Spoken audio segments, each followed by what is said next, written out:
tayo ngayon sa Labo Camarines Norte, kung saan may nag-ibang tulay. Ayan, kung nakita nyo, may mga nagaanan tayong bus. Saka ito, bus yan, medyo malabo lang kasi dahil sa vibration. Dito nag-aantay ang mga bus ng pasero.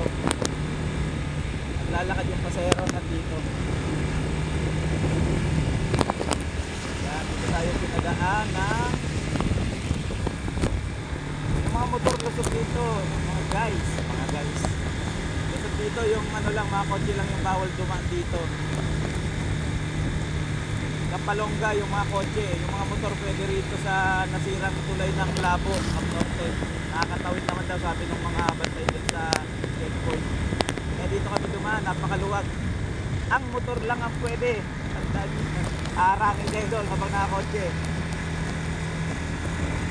Yan, road closed nakalagay dito. Pero sabi, yung motor nakakadaan.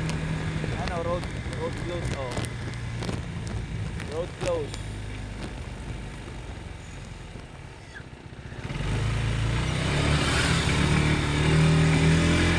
Road closed. Ayun, gibag-gibangan yung mga daan dito. Yung kalsada rito. Litak-litak. Ayun, oh.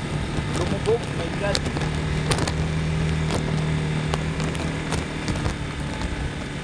Motor lang nakakadaan dito.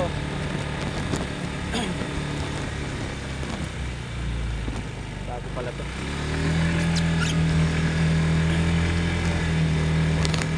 Yan. Nakikita nyo, napakaluwag kasi bawal yung mga kotse, mga 4-wheels.